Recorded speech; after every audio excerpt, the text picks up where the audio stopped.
رمضان مرحبا رمضان مرحبا۔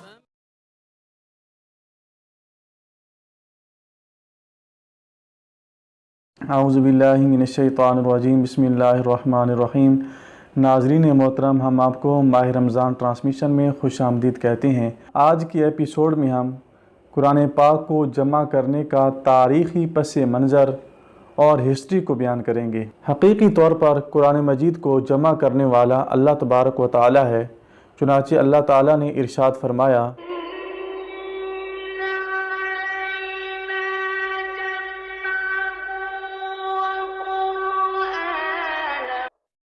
ترجمہ کنز العرفان، بے شک اس کا جمع کرنا اور اس کا پڑھنا ہمارے ذمہ ہے۔ حضور سید المرسلین صلی اللہ تعالیٰ علیہ وآلہ وسلم نے اپنے مقدس زمانے میں اللہ تعالیٰ کے حکم سے حضرت جبرائیل علیہ السلام کے بیان کے مطابق قرآن پاک کو لوح محفوظ کی ترتیب کے مطابق صحابہ کرام کو بیان فرمایا، اور اس کی صورت یہ تھی کہ قرآن پاک 23 سال کے عرصے میں حالات و واقعات کے مطابق جدا جدا آیتیں ہو کر نازل ہوا۔ کسی صورت کی کچھ آیتیں نازل ہوتیں، پھر دوسری صورت کی کچھ آیتیں اترتیں، پھر پہلی صورت کی آیتیں نازل ہوتیں، تو حضور پرنور صلی اللہ تعالیٰ علیہ وآلہ وسلم ارشاد فرماتے کہ یہ آیت فلاں صورت کی ہے، لہذا اس آیت کو فلاں آیت کے بعد رکھا جائے اور فلاں صورت میں رکھا جائے۔ چنانچہ وہ آیات اسی صورت میں اسی جگہ پر رکھ دی جاتی ہیں، اور اسی ترتیب کے اعتبار سے حضور نبی کریم صلی اللہ تعالیٰ علیہ وآلہ وسلم نماز میں اور صحابہ کرام علیہم رضوان نبی کریم صلی اللہ تعالیٰ علیہ وآلہ وسلم سے سن کر نماز میں اور تلاوت میں پڑھا کرتے تھے۔ اس دور میں سارا قرآن پاک کتابی شکل میں موجود نہیں تھا، بلکہ صحابہ کرام علیہم رضوان کے سینوں میں محفوظ تھا، اور متفرق کاغذوں، پتھر کی تختیوں اور بکری دمبے کی کھالوں پر، اونٹوں کی شانوں اور پسلیوں کی ہڈیوں وغیرہ پر لکھا ہوتا تھا۔ جب حضرت سیدنا ابو بکر صدیق رضی اللہ تعالیٰ عنہ کے مقدس زمانے میں نبوت کے جھوٹے دعوے دار مسیلمہ کذاب کے ساتھ جنگ ہوئی، تو اس میں بہت سے صحابہ کرام رضی اللہ عنہم شہید ہو گئے۔ امیر المومنین حضرت سیدنا فاروق اعظم رضی اللہ تعالیٰ عنہ نے حضرت ابو بکر صدیق رضی اللہ تعالیٰ عنہ کی خدمت میں حاضر ہو کر عرض کی کہ اس لڑائی میں بہت سے وہ صحابہ کرام شہید ہو گئے ہیں جن کے سینوں میں قرآن پاک محفوظ تھا۔ اگر اسی طرح جہادوں میں حفاظ صحابہ کرام شہید ہوتے گئے اور قرآن عظیم کو جمع نہ کیا گیا،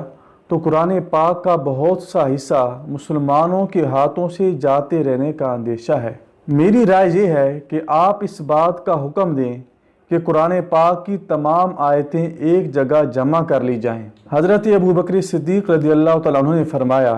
کہ جو کام حضور صلی اللہ تعالیٰ علیہ وآلہ وسلم نے نہیں کیا وہ ہم کیسے کریں؟ حضرت سیدنا عمر فاروق اعظم رضی اللہ تعالیٰ عنہ نے عرض کی کہ اگرچہ یہ کام حضور نبی کریم صلی اللہ تعالیٰ علیہ وآلہ وسلم نے نہیں کیا، لیکن خدا کی قسم یہ کام بھلائی کا ہے۔ آخر کار حضرت سیدنا ابو بکر صدیق رضی اللہ تعالیٰ عنہ کو آپ کی یہ رائے پسند آئی، تو آپ نے حضرت زید بن ثابت انصاری اور دیگر صحابہ کرام علیہم رضوان کو اس عظیم کام کا حکم ارشاد فرمایا، اور کچھ ہی عرصے میں الحمدللہ سارا قرآن ایک جگہ جمع ہو گیا۔ ہر صورت ایک جدا صحیفے میں تھی، اور وہ سارے کے سارے صحیفے حضرت سیدنا ابو بکر صدیق رضی اللہ تعالیٰ عنہ کی حیات میں آپ کے پاس رہے۔ ان کے بعد وہ صحیفے امیر المومنین حضرت سیدنا عمر فاروق اعظم رضی اللہ تعالیٰ عنہ کے پاس رہے، اور ان کے بعد یہ صحیفے ام المومنین حضرت سیدتنا حفصہ رضی اللہ تعالیٰ عنہ کے پاس رہے۔ چونکہ عرب میں بہت سے قبیلے رہتے تھے، اور ہر قبیلے کا لب و لہجہ، ایکسنٹ اور تلفظ، پروننسیشن مختلف تھے،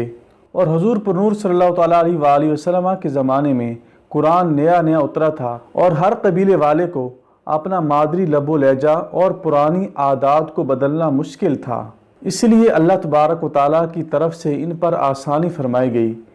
کہ ہر قوم اور ہر قبیلے والا اپنے لب و لہجے کے مطابق قرآن مجید کی تلاوت کرے۔ اگرچہ قرآن پاک لغت قریش پر نازل ہوا، زمانہ نبوت کے بعد چند قوموں اور قبیلوں کے ذہنوں میں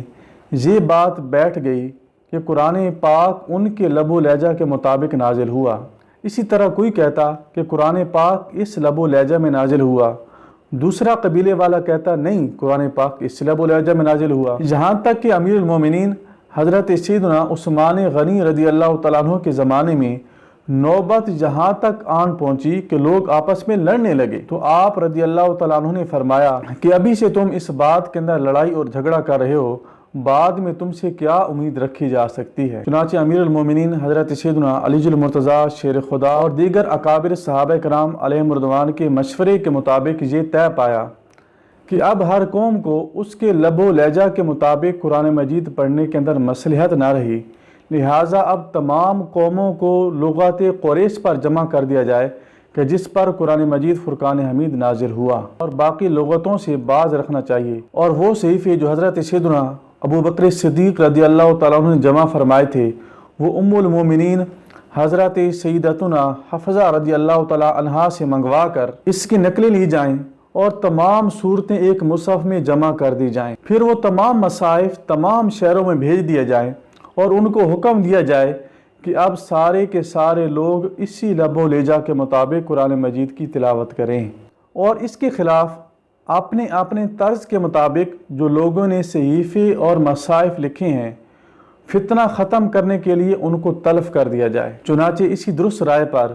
حضرت سیدنا عثمان غنی رضی اللہ تعالیٰ عنہ نے ام المومنین حضرت سیدتنا حفصہ رضی اللہ تعالیٰ عنہا سے صحیفوں کو منگوایا، پھر نقلیں تیار کر کے تمام شہروں میں بھجوا دی گئیں۔ اسی عظیم کام کی وجہ سے امیر المومنین حضرت سیدنا عثمان غنی رضی اللہ تعالیٰ عنہ کو جامع القرآن کہا جاتا ہے۔